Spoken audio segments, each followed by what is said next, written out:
Eu e minha casa serviremos a Deus. Amém? Quem crê nisso? Então, estamos na nossa campanha sobre minha família no altar. Hoje estamos encerrando a nossa campanha. E semana passada nós falamos sobre como proteger a nossa família. E eu mostrei a você uma maneira específica. Hoje eu vou mostrar outras maneiras de nós guardarmos e protegermos a nossa família. Comecei mostrando a você que o diabo odeia a família, porque família é um projeto de Deus. Família foi a primeira instituição criada por Deus.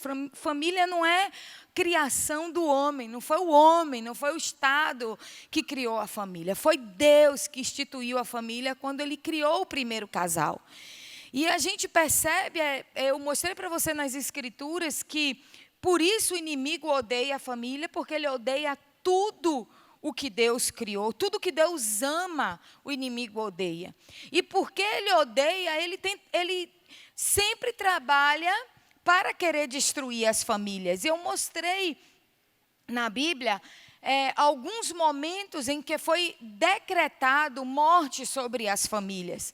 Primeiro, quando o faraó estabeleceu morte a todos os filhos homens do povo de Israel que nascesse, querendo matar a descendência daquele povo. Faraó estava ali na representação de uma regência maligna.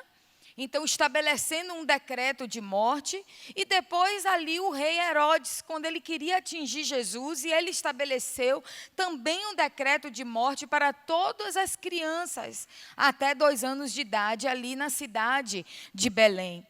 Então, eu mostrei a vocês que existe um decreto de morte por parte das trevas contra a nossa família. E que nós precisamos ter ciência disso, que estamos numa guerra espiritual.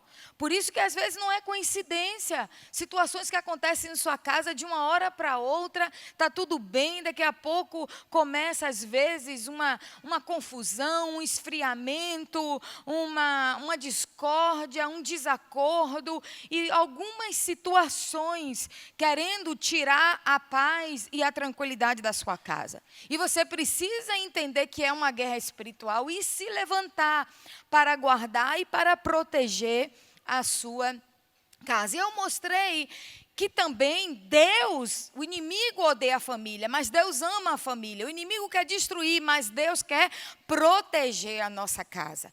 E o que foi que Deus fez para proteger? Eu mostrei na Bíblia que Deus fez aliança com Noé, mandou Noé construir uma arca e colocar toda a sua família dentro da arca. Assim também o Espírito Santo soprou ali no ouvido de Joquebede para proteger Moisés, construindo um cesto e colocando Moisés dentro daquele cesto. Tanto o cesto como a arca são semelhantes em seu propósito, têm a mesma raiz da palavra no hebraico e são semelhantes no seu propósito, que é proteção. Então, uma das maneiras de nós protegermos a nossa família é construindo uma arca para guardar e proteger a nossa família. E expliquei que essa arca não é algo físico, mas essa arca é um ambiente. É um ambiente que nós temos que criar no nosso lar e na nossa casa, que vai proteger e guardar o coração e a saúde da nossa família. E como é que esse ambiente é gerado? Através da promessa de Deus. Quando nós pedimos a Deus promessas específicas, palavras específicas, palavras remas da parte do Senhor para a nossa casa. E nós profetizamos e declaramos, exercemos, somos profetas na nossa casa, declaramos essa profecia, deixamos essa profecia ser conhecida para os nossos filhos, para os membros da nossa família, e essa palavra vai proteger e criar um ambiente de proteção na nossa casa. E eu dei vários exemplos a vocês, como Deus foi me conduzindo durante toda a minha vida, desde a minha conversão até hoje, me dando palavras específicas que eu fui utilizando para construir essa arca e proteger a minha casa. Hoje eu quero falar sobre uma segunda maneira que nós temos também para poder proteger a nossa casa, que é levantando jejuns e oração pela nossa família. Através do jejum, através da oração, você pode proteger sua casa e sua família. Esther capítulo 4, versículo 13. A palavra do Senhor diz assim, Esther capítulo 4, 13. Tudo foi escrito em nome do rei Artaxerxes e selado com o seu anel. As cartas foram enviadas, 4:13. As cartas foram enviadas por mensageiros a todas as províncias do império, com a ordem de exterminar e aniquilar completamente todos os judeus, jovens e idosos, mulheres e crianças, nem num único dia, o 13º dia do 12º mês de Adar, e de saquear os seus bens. Então, o que a gente pode perceber aqui? De novo, um decreto de morte contra não só uma família, mas um povo inteiro. Você vê como o inimigo trabalha para destruir o que Deus ama. E Deus ama a sua família. Olhe para a pessoa que está do seu lado e diga, Deus ama sua família. E Ele quer preservar a sua família. Então, o inimigo quer destruir toda a família de Israel, através daquele decreto maligno. E o que foi que aconteceu? Quando Mordecai, que era um dos líderes de Israel, soube isso, a Bíblia diz que ele teve uma posição de humilhação. Ele se vestiu de pano de saco e ele foi para a frente do palácio. E ele começou a jejuar e a orar e a clamar e querer falar com a rainha Esté. E quando chegou ao ouvido da rainha Esté, o que estava para acontecer, Esté capítulo 4, versículo 15 e o versículo 16, a Bíblia diz assim, então Esté mandou essa resposta a Mordequeu, vá reunir todos os judeus que estão em Susã e jejuem, diga jejuem, e jejuem em meu favor, não comam e nem bebam. Durante quantos dias? 3 dias e 3 noites. Eu e as minhas criadas jejuaremos com vocês. Depois disso, irei ao rei. Ainda que seja contra a lei, se eu tiver que morrer, morrerei. Se eu tiver que perecer, perecerei. Então, olha qual foi a estratégia que Esté usou para proteger o seu povo e a sua família. Ela levantou um jejum por 3 dias e por 3 noites. O que é o jejum? É um tempo que você separa para se dedicar, para se humilhar diante da presença de Deus. Jejum não é uma barganha que você faz com Deus, não é uma troca. Ah, Senhor, eu vou ficar aqui sem comer, eu vou ficar sem beber por um tempo para você me conceder isso. Não, não é essa a motivação do coração. Quando você vai para um jejum, é para você se humilhar, para você se quebrantar, para você ter um tempo, um encontro face a face com Deus, ouvir a voz do Senhor. E jejum é algo, queridos, poderoso, que paralisa o reino das trevas. Jejum paralisa a ação de qualquer demônio, qualquer regência maligna que está querendo operar na sua casa e na sua família. E nós vemos isso com Jesus. Jesus ensinou isso com seus discípulos, quando ele enviou os discípulos para expulsar demônios. E a Bíblia diz que os discípulos de Jesus tentando expulsar aquele demônio, e o demônio não saía, e Jesus veio e conseguiu expulsar. E depois os discípulos foram para Jesus e disseram, Senhor, mestre, por que nós não conseguimos expulsar esse demônio? E Jesus falou, porque essa casta só sai com jejum e oração. Quem lembra dessa escritura? Então, o jejum, ele tem um poder sobrenatural para paralisar a ação do mal. E por isso você precisa sempre estar levantando jejuns para a favor da sua casa, a favor da sua família. Jejuar em tempos específicos, em momentos específicos. Pais, jejuem pelos seus filhos. Né? Esposa, jejuem pelos seus maridos. Maridos, jejuem pelas suas esposas. Filhos, jejuem pelos seus pais. Às vezes a gente começa assim, tirando um alimento da refeição. Depois a gente tem que ir dando passos maiores, tirando uma refeição. E chegar ao ponto de jejuar completamente 1 dia, 2 dias, 3 dias, como Esther falou aqui. Quanto mais você se desafiar no nível de jejum na sua vida, maior será o nível de crescimento e de autoridade que você também vai receber no mundo espiritual. Então, o jejum é algo poderoso. O jejum desata milagres. O jejum desata milagres sobre a nossa casa e sobre a nossa família. Então, você precisa de um milagre. Meu casamento está por um fio, preciso de um milagre. Levante um jejum. A vida daquele povo estava por um fio. E Esther se levantou para jejuar 3 dias e 3 noites. Olha, Deus me levou a fazer um jejum. Eu sempre jejum, periodicamente, eu e o apóstolo, mas houve um jejum específico que Deus me deu um discernimento para orar sobre a vida dos meus filhos. E Deus me deu esse entendimento para abrir um jejum na entrada da adolescência de cada um dos meus filhos. Porque a gente sabe que a entrada da adolescência é uma fase difícil. E eu tive esse entendimento com o meu primeiro filho, Joshua, o primogênito, né? O primogênito sempre vai nos ensinando. Então, Joshua sempre foi um menino uma criança muito obediente, muito dócil, aquela criança que você botava, ele dizia assim, fica aqui, e ele não saía do lugar. Sempre, nunca foi de questionar, nunca foi de confrontar os pais, nem de ficar batendo boca.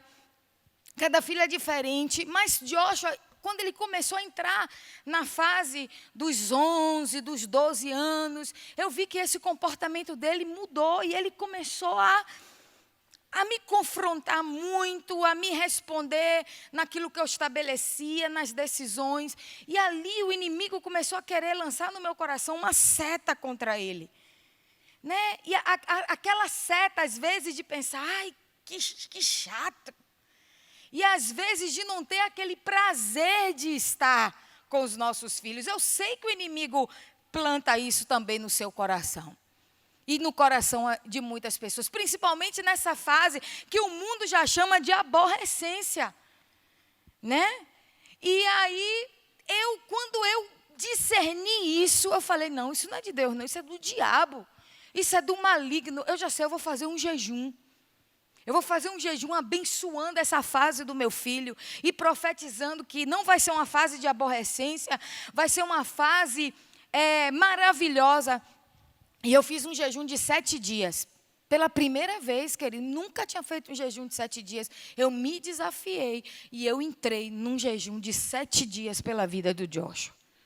E eu vi que deu tanto certo essa estratégia que eu repeti com Caleb, na mesma idade. Repeti com Raquel e agora falta chegar a vez de Sarinha, que ainda está com 9 anos. E sempre nessa idade de 12, porque é a entrada para a adolescência, que a Bíblia diz que eles agora estão saindo da fase da inocência. E eles agora se tornam responsáveis por si, pela sua fé diante de Deus. Então, que a escolha e a decisão deles fossem por Deus e não pelo mundo. E eu vi a diferença no Joshua, foi tão poderoso, porque na hora esse comportamento dele foi anulado. Nós validamos ele, abençoamos ele, fizemos um ritual de passagem da infância para a adolescência, onde ele recebeu a bênção do pai e dos avós, abençoando ele agora como adolescente para entrar nessa fase e ser um jovem dedicado a Deus, responsável pela palavra e pela fé. E isso mudou completamente a vida de Joshua. Então, o jejum tem um poder sobrenatural para desfazer a ação do mal, os espíritos de rebelião que estão querendo entrar na sua casa, de escassez ou do que for, e trazer a bênção de Deus, a presença de Deus sobre sua casa e sobre a sua família. Amém? Então olhe para a pessoa que está do seu lado e diga: jejue, jejue pela sua casa, jejue pela sua família. Outra estratégia poderosa também, que nós temos que pedir ao Senhor, é pedir a Deus que nos dê sonhos e visões espirituais. E que o Senhor nos revele tudo que está oculto e escondido. Você sabia que Deus revela o que está oculto e escondido? Porque a Bíblia diz que nada está oculto e escondido diante dos olhos de Deus. E às vezes não é verdade que a gente consegue ter uma percepção assim, que está acontecendo alguma coisa errada. Mãe mesmo é expert para isso. A mãe sente quando alguma coisa está acontecendo errada com o filho. É ou não é? A gente tem esse sentimento, a gente tem essa percepção. Muitas vezes na nossa casa, a gente sente que o ambiente está diferente, que alguma coisa errada está acontecendo, mas às vezes a gente não consegue saber o que é. A gente até senta com o filho, pergunta, senta com o marido, pergunta, mas às vezes a gente não consegue descobrir o que é. E eu já aprendi que essa coisa, quando esse sentimento forte vem, isso se chama intuição, é algo que Deus colocou em nós. Quando isso vem, você tem que ir para a presença do Senhor e dizer: Pai, mostra o que é que está acontecendo. Mostra o que é que está no oculto e no escondido. Traz a tua luz agora para que eu veja, Senhor, e para que eu possa saber como anular e como neutralizar. E aí, o que Deus vai fazer? Deus vai dar sonho. Às vezes Deus dá um sonho para você. Às vezes o sonho vem até antes de você saber o que está acontecendo. Depois você vai entender. Né? Quantos já viveram isso? Às vezes Deus dá uma visão. Deus dá uma revelação. Deus usa alguém para dar uma palavra. Ou Deus dá uma visão mesmo. Você quer ver um ótimo lugar para você ter visão e entender o que é que está acontecendo com a sua casa ou com seu filho? Nas redes sociais. Você abre lá o Instagram, você abre lá o WhatsApp dele, você vai ter visões tremendas. Se algo de errado está acontecendo, ali é o lugar onde Deus vai lhe mostrar. Com quem ele está andando, quais são os tipos de pessoas que ele está se envolvendo.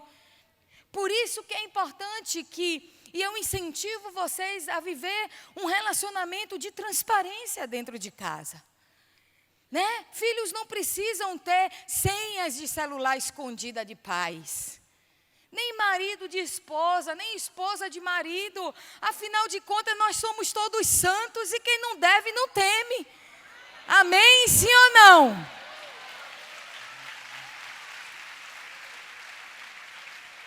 Então a gente precisa ter essa transparência.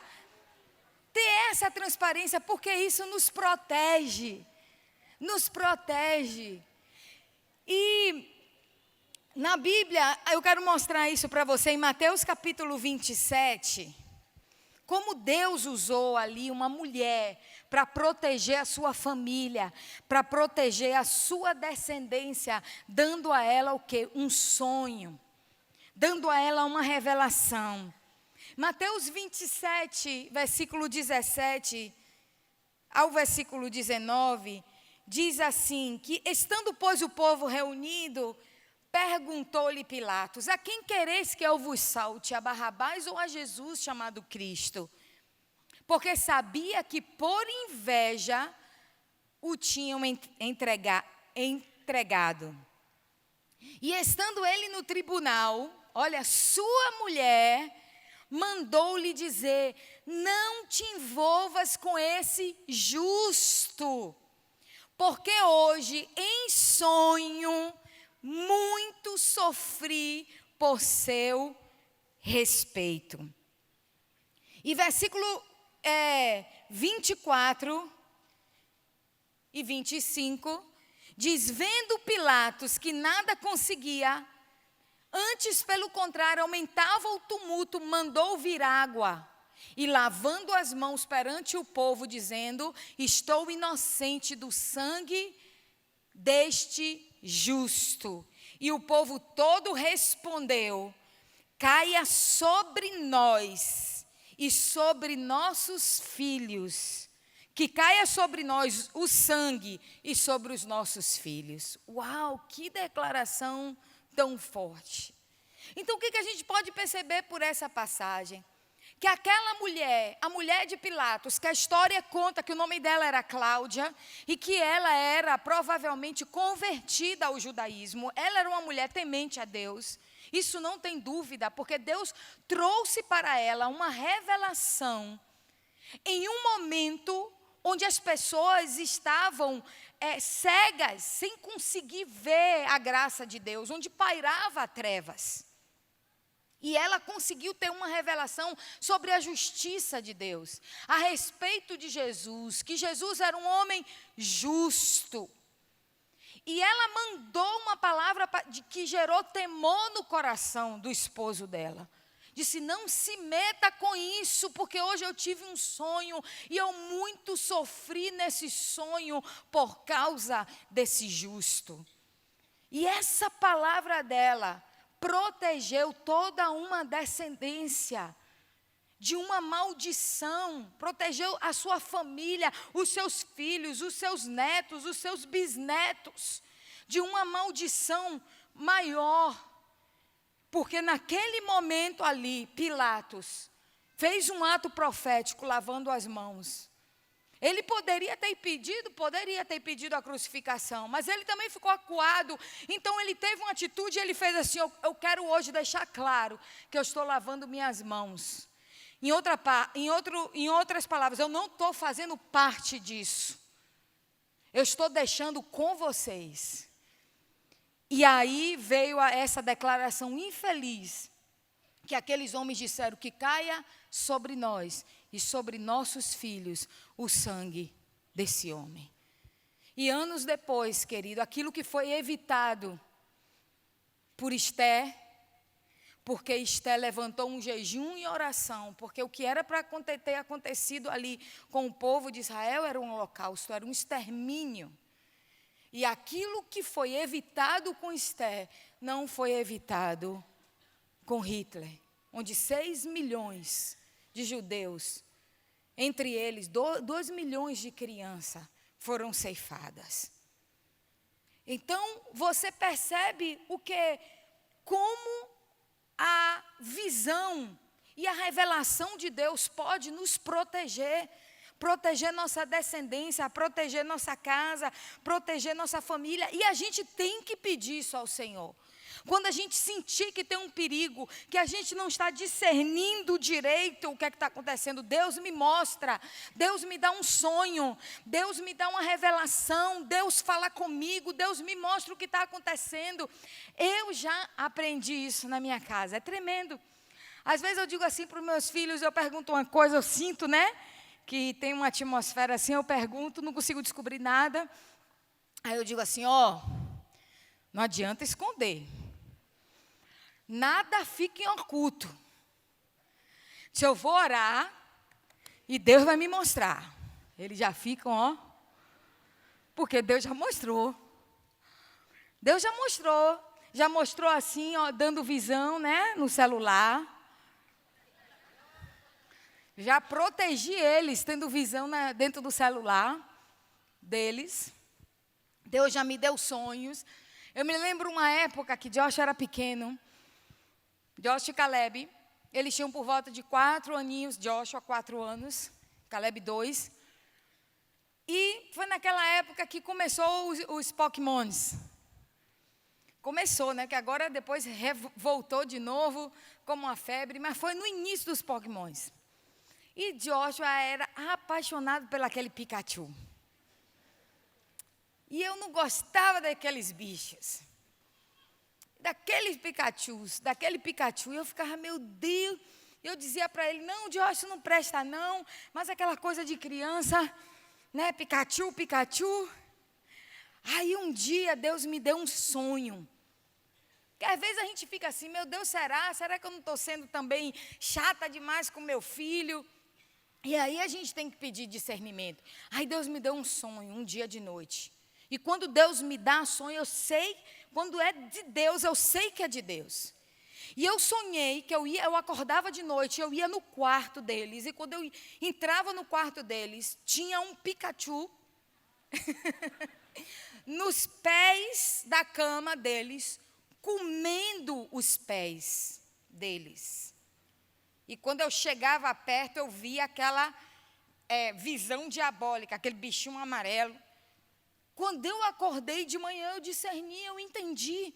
Os pés é o que? O que a Bíblia fala do propósito? Formosos são os pés daqueles que anunciam o evangelho da paz. Era um ministério.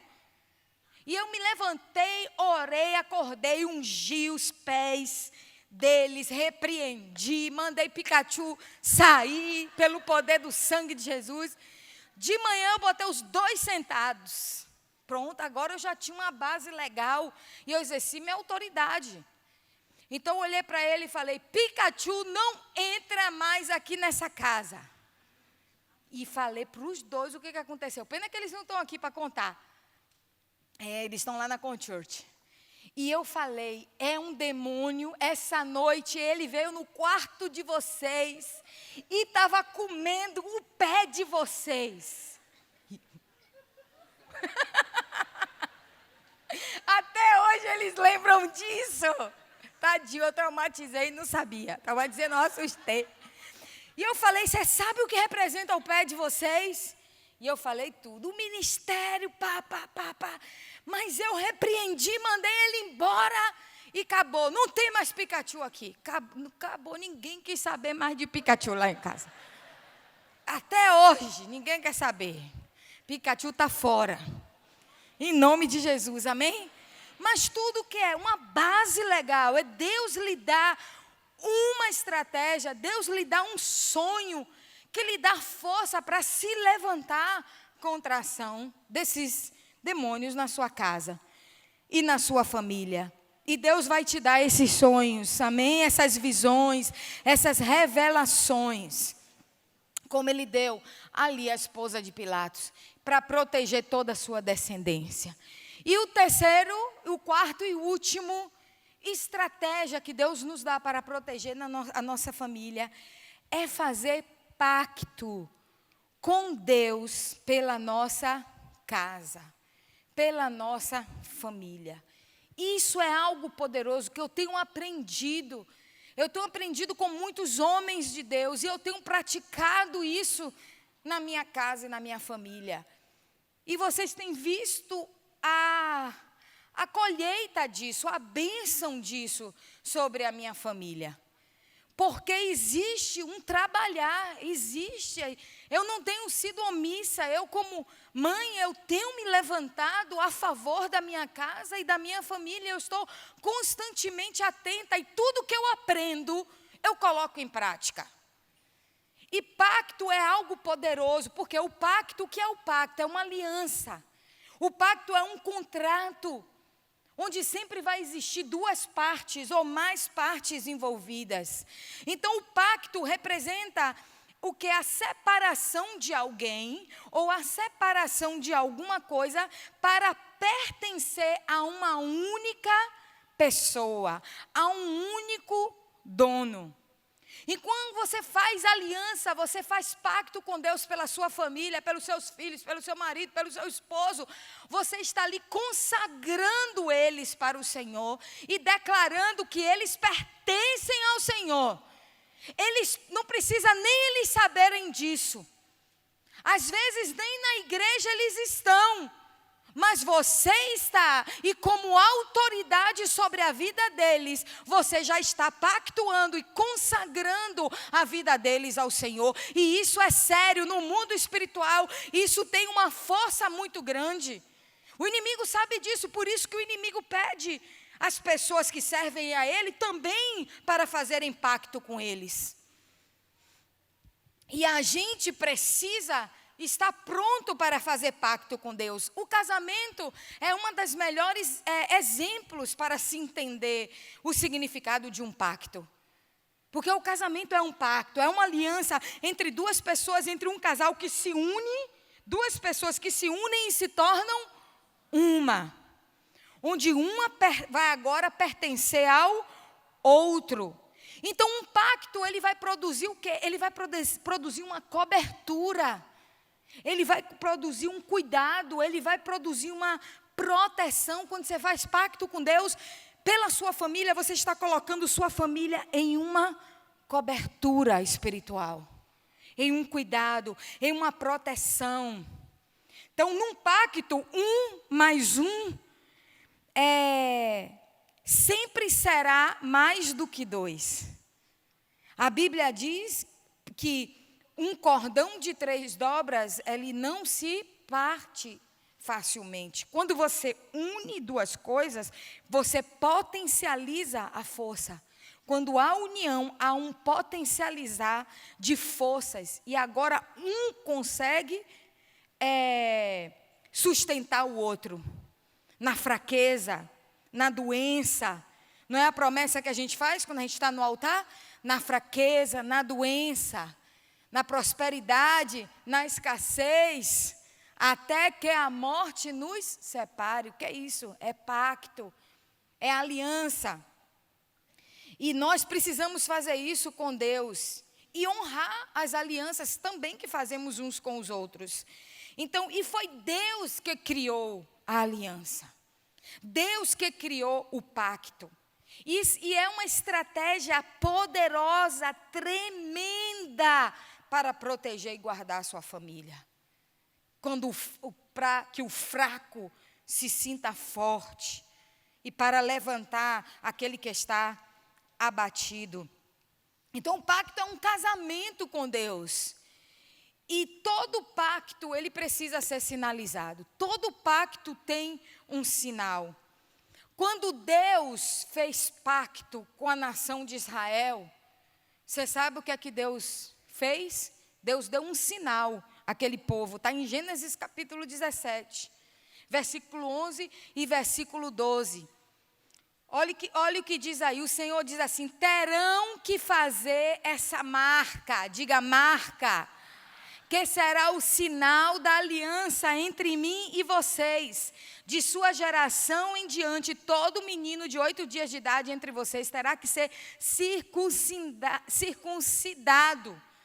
Tanto os nascidos em sua casa, quanto os que forem comprados de estrangeiro, que não forem descendentes de vocês. Então, quando Deus fez um pacto com a nação de Israel, Deus colocou uma marca naquele povo. Uma marca nos homens, que foi a circuncisão, que era o sinal no mundo físico de que aquele povo tinha aliança, era separado para Deus. E isso é algo poderoso, que nos mostra que o pacto tem um sinal. Quando Jesus fez aliança conosco, através ali do derramado seu sangue, Ele também deixou um sinal que toda vez que eu e você praticamos, estamos validando e trazendo à memória essa aliança. Quem pode me dizer qual é o sinal? Hein? A ceia. Exatamente a ceia do Senhor. Foi o que Jesus falou. Ele apresentou o pão e o vinho. Ele disse: esse é o meu corpo, esse é o meu sangue. Tomai, comei como sinal da nova aliança. E fazer isso em memória de mim. Então, todo pacto precisa ser sinalizado no mundo do Espírito. Quando uma pessoa se casa no pacto, qual é o sinal? A aliança. Quando duas pessoas entram em pacto, em sociedade, qual é o sinal? O contrato. Um contrato, uma assinatura. E quando nós fazemos pacto com Deus, também tem um sinal. Qual é o sinal? Deus fez aliança com Abraão. quando ele prometeu a Abraão, dar a Abraão uma descendência poderosa como as estrelas do céu e como a areia do mar. E quando Deus fez esse pacto com Abraão, um homem estéril que não podia gerar filhos, e Deus prometeu que ele teria uma descendência numerosa. E Abraão perguntou: Senhor, mas como eu vou saber que eu vou ter essa descendência e ela vai herdar essa terra? Aí Deus fala para Abraão, olha, Gênesis capítulo 15, versículos 5 e 6, que diz assim: levando-o para fora da tenda, conduzindo o Senhor Abraão para fora da tenda, olhou para os céus, disse: olha para os céus e conta as estrelas, se é que a podes. E lhe disse: será assim a tua posteridade. O outro versículo. E ele creu Abraão no Senhor, e isso foi imputado como justiça. E respondeu-lhe o Senhor, o próximo. Respondeu-lhe o Senhor: traga uma novilha. Veja aí onde está esse versículo, eu não anotei aqui, eu só escrevi. Traga-lhe, é o 9? O 9. Traga-me uma novilha, uma cabra e um cordeiro, cada qual de 3 anos. E ele diz: uma rola e um pombinho. E ele diz: Abraão trouxe todos esses animais, cortou-os ao meio e colocou cada metade em frente à outra. As aves, porém, ele não cortou. E nisso, aves de rapina começaram a descer sobre os cadáveres, mas Abraão os exortava, versículo 17. Depois que o sol se pôs e veio a escuridão, eis que um fogareiro esfumaçante, como uma tocha acesa, parou por entre os pedaços dos animais. Naquele dia, o Senhor fez a seguinte aliança com Abraão: aos seus descendentes desde essa terra, desde o ribeiro do Egito até o rio Eufrates.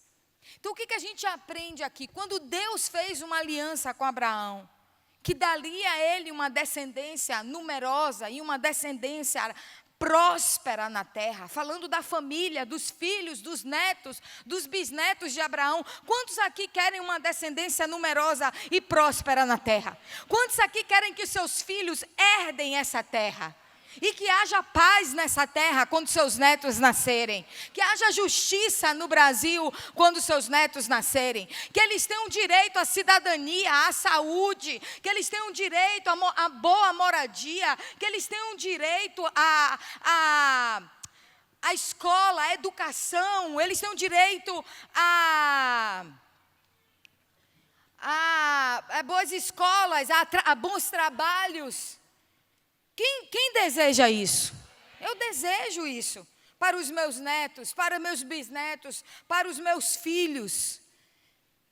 E essa era a promessa que Deus estava dando a Abraão. E Deus falou: Abraão, eu vou entrar agora em aliança com você. E o sinal, porque todo pacto tem um sinal. Diga: todo pacto tem um sinal. E o sinal físico desse pacto é que, Abraão, você vai me trazer uma oferta. E Abraão ali trouxe uma oferta. Abraão trouxe ali 5 animais. E cada animal daquele, querido, custava recursos. Custava dinheiro. Uma cabra, um novilho, um cordeiro e 2 aves. Deus mandou que Abraão trouxesse. 5 animais. E era comum naquela época, quando se fazia essa aliança, partia os animais no meio e andava pelo meio daqueles animais. Era uma maneira de se fazer a aliança. E Abraão fez isso. E a Bíblia diz que no final da tarde, Deus mandou o fogo, passou no meio das 2 partes, afirmando aquela aliança que ele estava fazendo com Abraão. Então eu aprendi a sinalizar e a pactuar com a minha família através de ofertas. E eu constantemente estou trazendo essas ofertas à casa do Senhor. E a gente precisa sempre trazer essas ofertas e pactuar pela nossa casa, pela nossa família, pelos nossos filhos, quando nós queremos ver algo, uma mudança, uma transformação acontecer. Quando, para gerar nossos filhos, então momentos específicos, momentos que a gente sente da parte do Senhor, a gente faz esse pacto. Então eu já ofertei, eu já perdi as contas do quanto que eu já ofertei pela vida de Caleb, pela vida de Joshua, pela vida. Recentemente eu estava pactuando pelo casamento deles, pelo marido deles, pelas esposas deles, para que eles não se desviem do propósito de Deus e que eles casem com pessoas corretas. E eu estava ali dando oferta e pactuando com Deus. Deus, essa oferta é pelo meu genro, essa oferta é pela minha nora, essa oferta é pelo casamento dos meus filhos, para que eles casem com as pessoas certas. E muitas outras conquistas que eu já tive entregando ofertas de pacto ao Senhor. Então, o pacto lhe protege. Eu não esqueço um testemunho uma vez que eu ouvi da pastora Cláudia, que ela disse que uma vez ela foi para o culto e o pastor César estava levantando uma oferta para a construção, para a aquisição de um terreno. Eles precisavam comprar o terreno do lado para poder ter o estacionamento da igreja, porque os carros da igreja estavam gerando aquela confusão que tinha lá na CM, lembra? Na rua, fechando o trânsito, e eles precisavam de um estacionamento. Então ele deu uma palavra sobre a ovelha gorda, né? Não é a vaca gorda, é a ovelha gorda. Cadê a ovelha gorda? E que cada um entregasse a sua ovelha gorda. E na hora que ele estava fazendo aquele chamado, ela disse que ela parou e ela fez assim: Senhor, qual é minha ovelha gorda? Aí Deus falou para ela, mostrou para ela, que quando a gente pergunta, Deus mostra. Deus mostrou para ela um apartamento que ela tinha. Ela tinha 2 apartamentos, um mais simples e outro em Bogotá. E aí Deus mostrou o apartamento. Aí ela disse: aquele senhor, o senhor disse: não, aquele não é a ovelha gorda, é o outro. Aí ela: amém, Senhor, eu vou entregar. E ela foi lá no ouvido do pastor César e ele disse: meu amor, você não pediu para entregar a ovelha gorda? Deus está dizendo que o nosso apartamento, aquele é a nossa ovelha gorda. E eu quero entregar aquela ovelha, eu quero entregar essa ovelha no altar. E aí o pastor César fez: amém, meu amor, amém. E eles entregaram ali naquela noite aquele apartamento, que foi uma bênção para poder ajudar na aquisição daquele terreno.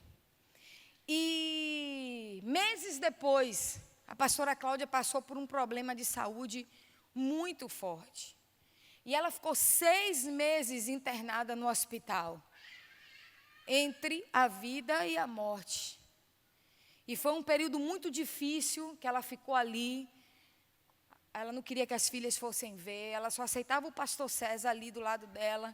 O pastor César chegou a ter um sonho, nessa época, de Deus levando ela, e ele começou a orar, a interceder, e depois via Deus restituindo, trazendo ela de novo, curada e colocando nos braços dele. E foi quando ela foi num culto. Ela conseguiu, ela saiu daquele hospital depois de 6 meses, ainda não estava bem, mas ela disse: Senhor, eu não vou mais ficar aqui. E ela saiu e ela foi para um culto, e naquele culto ela recebeu a palavra da fé. E naquele culto Deus curou ela. E Deus falou profundamente ao coração dela, que por causa do pacto que ela tinha feito com ele, quando ela entregou a ovelha gorda, que Deus estava protegendo e livrando ela do espírito de morte. E ali foi algo tão poderoso que ela disse: aquele pacto, eu nunca imaginei Ali, quando eu entreguei por uma convicção de que do que Deus estava pedindo. Eu nunca imaginei que aquilo ali era que estava gerando um cerco de proteção para a luta que eu ia vir a enfrentar meses depois pela minha própria vida. Então, quando a gente entrega ofertas de pacto ao Senhor, pela nossa casa, pela nossa família, pela nossa vida, é algo muito poderoso. Quando Deus me mostrou esse texto aqui, tem uns 2 meses atrás, de que quando ele fez essa aliança com Abraão, ele pediu a Abraão que ele entregasse, fizesse esse pacto, entregasse essa oferta. Eu estava passando uma dificuldade com Sara grande na escola. E Sara todo dia chegava da escola muito irritada, fazendo muitas queixas, dizendo que ninguém gostava dela na escola. E ela se queixava desde o homem da cantina até a professora, a diretora. E eu dizia assim, não é possível, ninguém gosta de você nessa escola, o que está acontecendo? E ela não tinha ânimo para ela ir para a escola. E eu fui combatendo com a palavra, com a arca, se lembra? Liberando a palavra profética. Fui na escola, procurei saber, mas teve uma hora que eu fiz, sabe de uma coisa? Isso é coisa do diabo.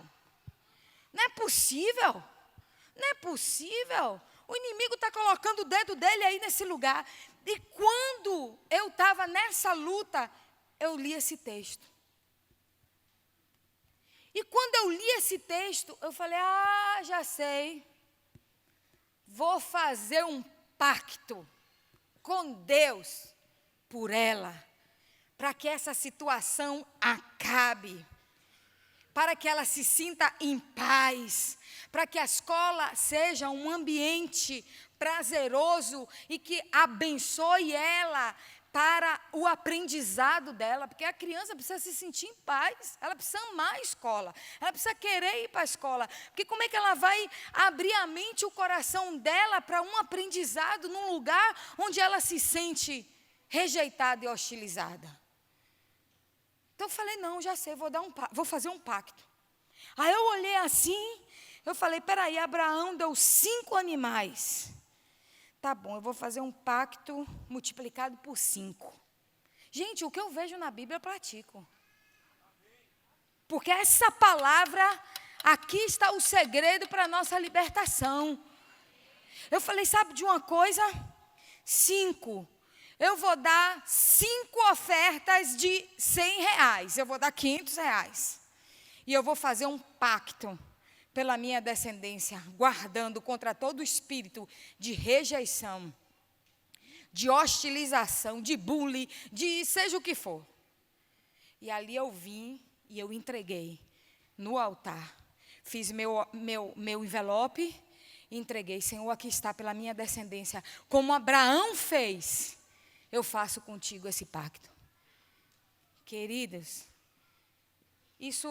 sabe quando foi que aconteceu isso? Isso aconteceu, eu acho que eu entreguei essa oferta numa terça-feira. A gente estava naquele processo dos 21 dias de adoração, de intimidade. A queixa dela, o dia que ela estourou foi na segunda.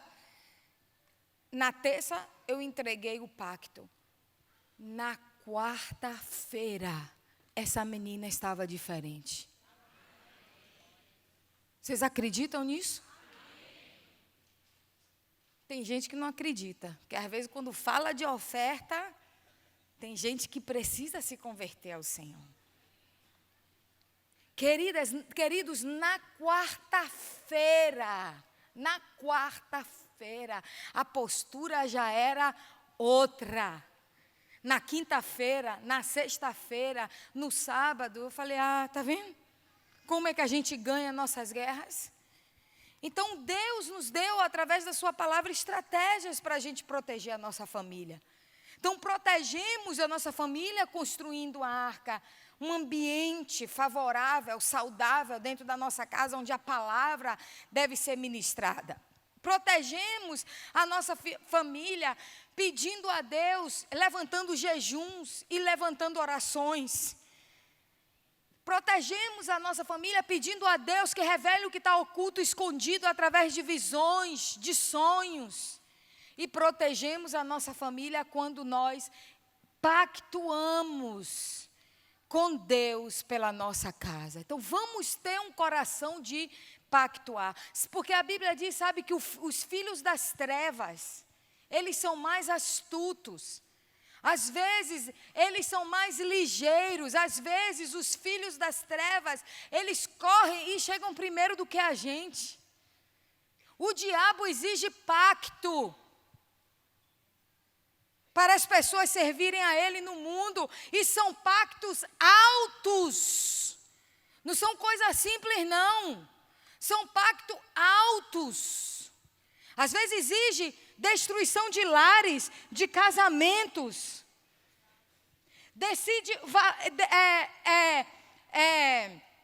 Pede valores financeiros altos, porque para fazer um trabalho não é barato, não.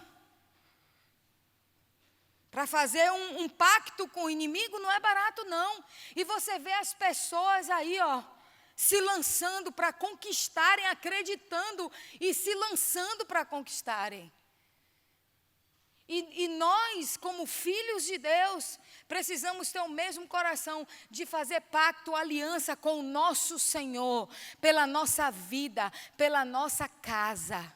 E uma das maneiras de sinalizar esse pacto é trazendo nossas ofertas para a casa do Senhor, como Deus pediu a Abraão.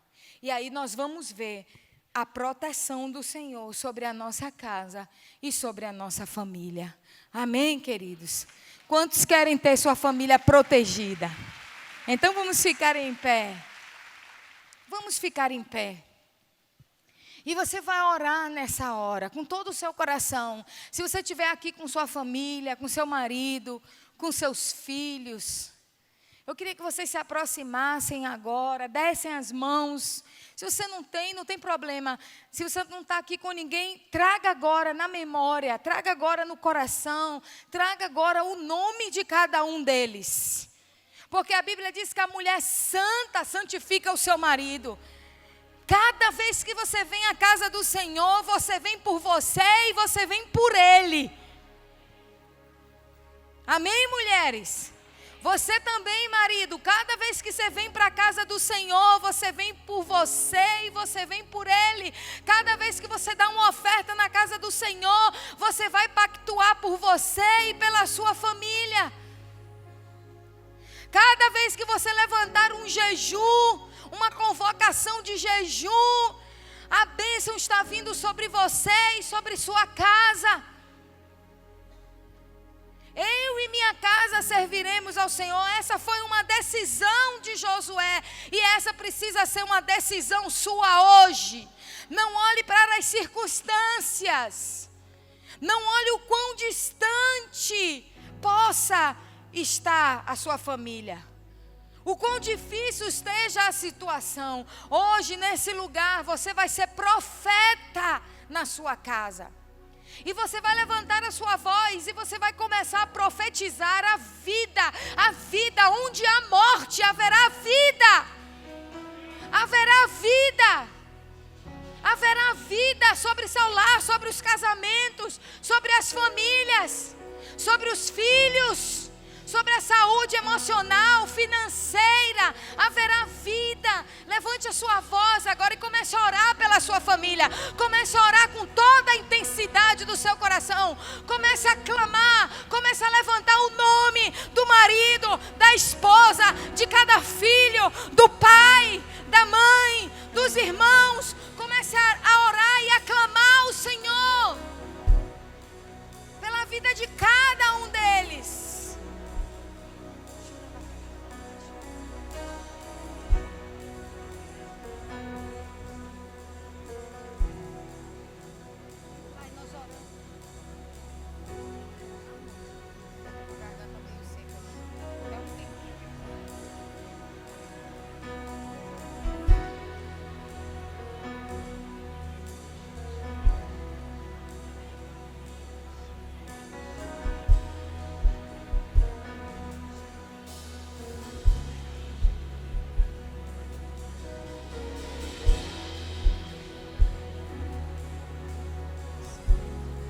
Senhor Deus, ouça os nomes dos nossos familiares sendo colocados diante de Ti. Nome por nome, Senhor Deus, nós colocamos, Senhor Deus, nossa casa diante de Ti, nossa família diante de Ti. Que suba, Senhor Deus, como incenso, Deus, nossas orações, nossas intercessões. Nós sabemos que o Senhor ama a família, sabemos que o Senhor tem um plano para a nossa casa, sabemos, ó Deus, que há poder no sangue de Jesus para proteger e trazer livramento para os nossos familiares. Ó Deus, nós estamos aqui clamando, queremos nossa família no altar, queremos nossa família diante de Ti, prostrado aos Teus pés. Ó Deus, levantamos um clamor pelas famílias. Chega de destruição, chega de divórcio, chega de briga, chega de contenda, chega de discussão, chega de separação, chega de esfriamento, ó Deus. Chega, ó Deus, de contenda, Senhor Deus, dentro de casa, de briga de irmão com irmã, de filho com pai. Chega de rebeldia, chega de desobediência, chega de amargura e mágoa, chega de feridas. Ó Deus, nós clamamos pela cura. Clamamos pela cura da nossa casa. É tempo da nossa família ser liberta. É tempo da nossa família ser liberta. É tempo da nossa família vencer essas lutas, vencer essas guerras, essas coisas velhas, essas coisas antigas. Hoje clamamos pelo poder do sangue de Jesus para trazer novidade, renovo, uma vida nova, um novo amor, um novo sentimento, um novo coração, um novo carinho. Hoje clamamos que o sangue de Jesus traga maturidade, traga misericórdia, traga piedade, ó Deus, traga perdão. Nós declaramos, ó Deus, que o sangue do Teu Filho Jesus faça um milagre em nossa casa, um milagre dentro da nossa família, Senhor. Visite a nossa casa, desça, ó Deus, o Teu trono, toca os Teus pés em nossa casa, envia anjos ao redor dos nossos familiares. E clamamos por uma mudança, clamamos por uma mudança, Senhor Deus. O coração dos pais possa se converter aos filhos, e o coração dos filhos se converter aos seus pais.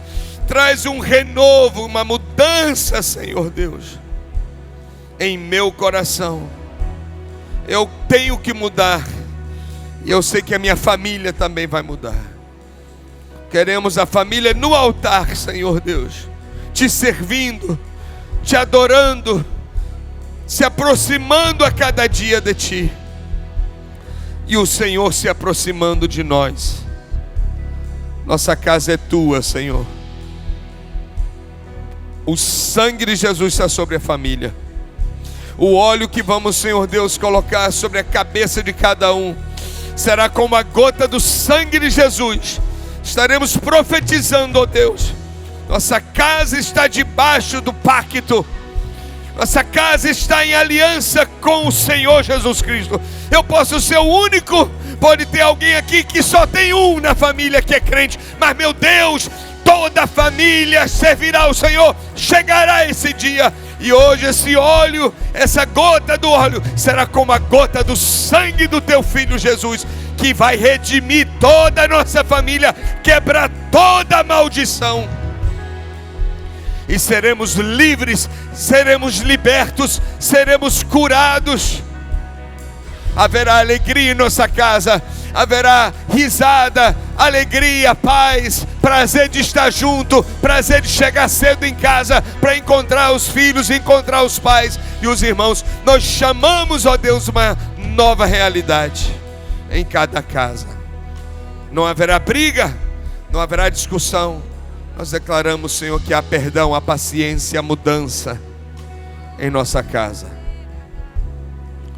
Nós chamamos a existência isso. Visualize agora, cada um que aqui está, crie uma imagem em sua mente da família ideal que você coloca aos pés do Senhor. Comece a visualizar e imaginar a família ideal que Deus tem para você. Como é o relacionamento dentro da sua casa, como é a expressão de amor dentro da sua casa. Veja a face, as expressões faciais de cada familiar. Imagine o sorriso, imagine o abraço, Imagine palavras de carinho, imagine palavras de vitória. Não há crítica, não há desdém, não há perseguição.